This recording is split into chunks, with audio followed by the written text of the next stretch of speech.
Hija de humo y hueso, por Laini Taylor. Capítulo 5. Otra parte. Kashmir remontó el vuelo y se alejó aleteando. Kerru lo observó, mientras deseaba poder seguirlo, y se preguntó cuál sería la magnitud del deseo necesario para dotarla con la capacidad de volar. Uno mucho más poderoso de lo que jamás podría conseguir. Brimstone no se mostraba tacaño con los Scoopies. Le permitía rellenar su collar tantas veces como quisiera con cuentas guardadas en tazas de té despostilladas, y los recados que realizaba para él se los pagaba con Sphinx de bronce. Y Sphinx equivalía a un deseo mayor, y podía conseguir más que un Scoopy. Buen ejemplo de ello fueron las cejas de oruga de Svetla, así como eliminar el tatuaje de Kerru y conseguir su pelo azulado. Sin embargo, nunca había caído en sus manos un deseo que pudiera realizar verdadera magia. Nunca lo conseguiría, a menos que se lo ganara, y sabía demasiado bien cómo obtenían los humanos esos deseos. Principalmente cazando, asaltando tumbas y asesinando. Y había otra manera más. Una curiosa forma de automutilación que requería una tenaza y un profundo convencimiento. No era como en los libros de cuentos. No había brujas disfrazadas de ancianas merodeando por los cruces de camino y esperando recompensar a los viajeros que compartían su comida. Los genios no salían de las lámparas, y no existían peces parlanchines que concedieran deseos a cambio de salvar su vida. Solo había un lugar en el mundo donde los seres humanos podían conseguir sus deseos: la tienda de Brimstone. Y él solo aceptaba un tipo de moneda. No había que pagar con oro, resolver acertijos o mostrar bondad, ni siquiera otra tontería de los cuentos de hadas. Y no, tampoco se trataba de entregar el alma. Era más extraño que todo eso. Brimstone cobraba su precio en dientes. Kerru cruzó el puente de Carlos y tomó el tranvía en dirección norte, hacia el barrio judío, un hueto medieval que posteriormente se había llenado de hermosos bloques de apartamentos de estilo Art Nouveau. Su destino era una puerta de servicio situada en la parte trasera de uno de aquellos edificios. Aquella sencilla puerta metálica no parecía especial, y de hecho no lo era. Si se abría desde fuera, daba acceso a una lavandería mohosa, pero Kerru no la abrió. Golpeó con los nudillos y esperó, porque cuando la puerta se abría desde dentro, tenía la capacidad de conducir a un lugar bastante distinto. La puerta se movió y apareció Isa, con el mismo aspecto que mostraba en los cuadernos de bocetos de Kerru, como una diosa serpiente en un templo antiguo. Su cuerpo, enroscado, permanecía oculto en las sombras en pequeño vestíbulo. «Bendiciones, querida». «Bendiciones», respondió Kerru con cariño, y la besó en la mejilla. «¿Ha regresado Kashmir?» «Así es», afirmó Isa, y parecía un témpano de hielo sobre mi hombro. «Vamos, entra. En tu ciudad hace demasiado frío». La guardiana del umbral invitó a Kerru a entrar. Cerró la puerta tras ella y ambas se quedaron a solas en un espacio de tamaño de un armario. El acceso exterior del vestíbulo debía quedar sellado antes de abrir el interior, del mismo modo que las puertas de seguridad de los aviarios, que evitaban que los pájaros escapasen. Solo que, en este caso, no se trataba de aves. «¿Qué tal tu día, cariño?». Isa llevaba media docena de serpientes repartidas por el cuerpo, en los brazos, deslizándose por su cuello y una en torno a su delgada cintura, como el cinturón de una bailarina de danza de vientre. Todo el que quería entrar debía acceder a colocarse una de aquellas serpientes alrededor de su cuello, antes de que la puerta interior se abriera. Como es de suponer, todos excepto Keru, ella era el único ser humano que accedía a la tienda sin un collar de serpiente. Era de confianza. Después de todo, había crecido en aquel lugar. Vaya día, suspiró Keru. No vas a creer lo que ha hecho Cass. Se ha presentado como modelo en mi clase de dibujo. Por supuesto, Isa nunca había visto a Cass, pero lo conocía por el mismo medio que Cass sabía de ella, los cuadernos de bocetos de Keru. La diferencia radicaba en que mientras Cass pensaba que Isa y sus pechos perfectos habían surgido de la imaginación de Keru, Isa sabía que Cass era real. Isa, Tigua y Yashri mostraban la misma admiración por los cuadernos de dibujo de Keru que sus amigos humanos, pero por alguna razón distinta. Disfrutaban contemplando escenas corrientes, turistas apretujados bajo sus paraguas, muchachas en balcones, niños jugando en el parque. E Isa mostraba especial fascinación por los desnudos. Para ella, el cuerpo humano, uniforme y sin mezcla con alguna especie, representaba una oportunidad desaprovechada. Siempre estaba examinando a Keru y haciendo comentarios como: «Te quedaría fenomenal unos cuernos, cariño», o «serías una serpiente encantadora», del mismo modo que un ser humano te podría sugerir un nuevo corte de pelo o un tono de labial. Los ojos de Isa se encendieron de furia. ¿Quieres decir que fue a tu escuela? Ese maldito pastel de roedor. ¿Lo dibujaste? Enséñamelo. Indignada o no, nunca perdía la oportunidad de contemplar a Cass desnudo. Keru sacó su cuaderno y lo abrió. «Garabateaste sobre la mejor parte», se quejó Isa. «Te lo aseguro, no es para tanto». Isa se cubrió la boca con la mano y soltó una risita, al tiempo que la puerta de la tienda se abría en un chirrido, permitiéndoles la entrada. Keru franqueó el umbral y, como siempre, sintió una ligera sensación de náusea al realizar la transición. Acababa de abandonar Praga. Aunque había crecido en la tienda de Brimstone, aún no comprendía dónde se encontraba.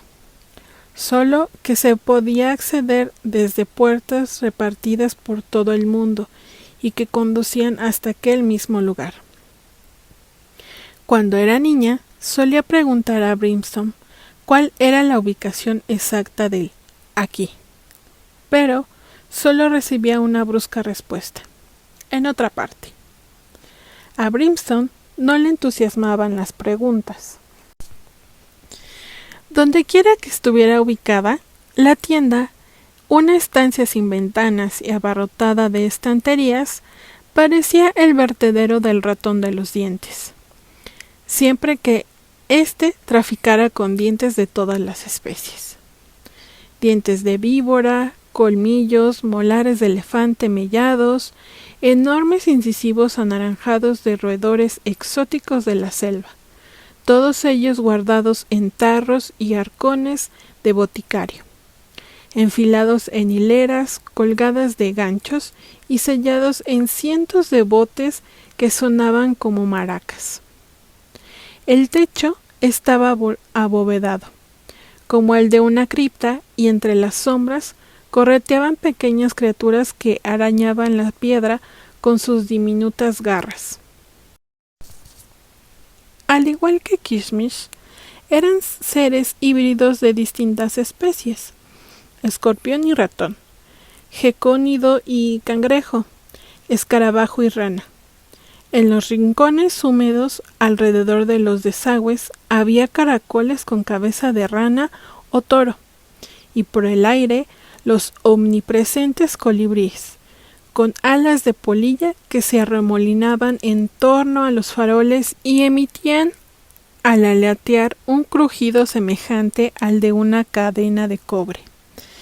En una esquina se hallaba Tigua, inclinado sobre su trabajo, con sus largos y desgarbados cuello curvo como una herradura, mientras limpiaba los dientes y los ribeteaba de oro antes de ensartarlos con cuerdas de tripa.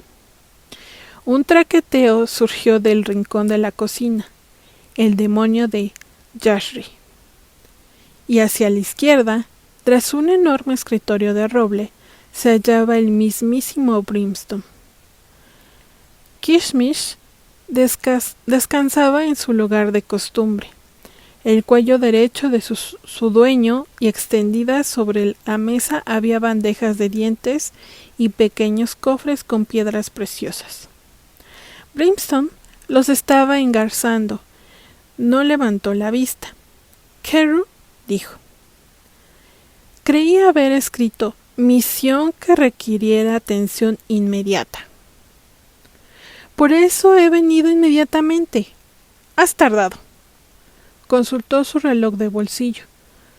40 minutos. He tenido que atravesar la ciudad. Si quieres que me desplace más deprisa, dame alas, y entonces vendré echando una carrera a Kishmir. O dame un Gabriel, y yo misma desearía poder volar. ¿Un Gabriel? Era el segundo deseo más poderoso, sin duda suficiente para conceder la capacidad de volar. Sin distraerse de su trabajo, Brimstone replicó: no creo que una chica voladora pasara desapercibida en tu ciudad. Eso es fácil de resolver, respondió Carew. Dame 2 Gabriels y pediré también invisibilidad. Brimstone levantó la vista. Tenía los ojos de cocodrilo, un color dorado lúteo y alargadas pupilas verticales, y por su expresión no parecía contento. Carew tenía la certeza de que no le entregaría ningún Gabriel, así que no los pedía movida por la esperanza de conseguirlos, sino porque la queja de Brimstone era totalmente injusta. ¿No habría acudido corriendo tan pronto como él le habría llamado? ¿Podría confiar en ti si te diera esos Gabriels?, inquirió él. Por supuesto que sí. ¿Por qué me preguntas eso? Sintió que Brimstone la estaba evaluando como si repasara mentalmente los deseos que había perdido. Pelo azul, frívolo. Desaparición de granos, vanidoso. Apagar el interruptor de la luz para no tener que levantarse de la cama, perezoso. Brimstone comentó: tu collar se ha reducido bastante. ¿Has tenido un día complicado? Carew se apresuró a cubrirlo con la mano, pero era demasiado tarde. ¿Tienes que darte cuenta de todo? Sin duda, aquel viejo diablo había descubierto de algún modo el uso exacto que había dado a aquellos Scoopies, y lo estaba añadiendo a su lista mental. Provocar comezón en lugares comprometedores a su exnovio. Vengativo. Tal mezquindad es indigna de ti, Carew. Se lo merecía, replicó olvidando la vergüenza previa. Como había afirmado Susana, el mal comportamiento debía de ser castigado. Carew añadió: además, tú nunca preguntas a tus traficantes a qué van a dedicar sus deseos, y estoy segura de que los utilizarán para fines mucho peores que provocar comezón. Desearía que fueras mejor que ellos, respondió Brimstone. ¿Estás sugiriendo que no lo soy? Entre los traficantes de dientes que acudían a la tienda se incluía, con escasas excepciones, los peores especímenes que el género humano podía ofrecer. Brimstone contaba con un reducido número de fieles colaboradores que no le daban asco a Kerr, como aquella traficante de diamantes jubilada que había simulado ser su abuela en varias ocasiones para inscribirla en la escuela. Sin embargo, la mayoría de ellos eran personajes repugnantes y desalmados con restos de sangre bajo las uñas. Asesinaban, mutilaban y llevaban unas tenazas en el bolsillo para arrancar los dientes a los muertos y en ocasiones a los vivos. Kerr los aborrecía y estaba segura de ser mejor que ellos. «Demuéstramelo, utilizando los deseos para buenos fines», le dijo Brimstone. Molesta, Kerr espetó. «¿Quién eres tú para exigirme buenos actos?», y señaló el collar que Brimstone agarraba con firmeza entre sus enormes garras. Dientes de cocodrilo, aportados seguramente por el somalí, colmillos de lobo, molares de caballo y cuantas de emanita. Me pregunto cuántos animales han muerto hoy por el mundo por tu culpa, sin mencionar a las personas. Isa ahogó un grito de sorpresa y Kerr supo que debería callarse, pero su boca no dejaba de moverse. «No, de verdad, tú negocias con asesinos, pero no tienes que contemplar los cadáveres que dejan a su paso. Tú permaneces aquí como un troll». «Kerr», dijo Brimstone. «Sin embargo, yo los he visto, montones de muertos con las bocas ensangrentadas, aquellas chicas con las bocas llenas de sangre. No podré olvidarlas en toda mi vida. ¿Y todo para qué? ¿Qué haces con esos dientes? Si al menos me lo contaras, tal vez podría comprenderlo. Debe de haber alguna razón». «Kerr», respondió Brimstone. No fue necesario que le mandara callar. Su voz transmitía aquella orden con suficiente claridad, pero además se levantó de golpe de la silla. Kerr cerró la boca. En ocasiones, quizá la mayoría olvidaría mirar a Brimstone. Le resultaba tan familiar que cuando lo tenía delante no veía a una bestia, sino a una criatura que por razones desconocidas la había criado desde que era un bebé, y con cierta ternura. Aun así, a veces la dejaba sin habla, como cuando empleaba aquel tono de voz que se deslizaba como un siseo, hasta lo más profundo de su mente, para descubrirle la verdadera y terrible naturaleza de aquel ser. Brimstone era un monstruo. Si Isa, Tigua, Jerry o el propio Brimstone abandonaran la tienda, los seres humanos los llamarían así, monstruos, tal vez demonios o diablos. Ellos se denominaban a sí mismos quimeras. Los brazos y el robusto torso eran las únicas partes humanas del cuerpo de Brimstone, aunque estaban cubiertas por un tejido con más aspecto de cuero que de piel. Sus fuertes pectorales aparecían surcados de antiguas cicatrices. Uno de los pezones había desaparecido por completo, y en los hombros y en la espalda mostraba más heridas, un entramado de arrugados dibujos en blanco. De cintura para abajo era otra cosa.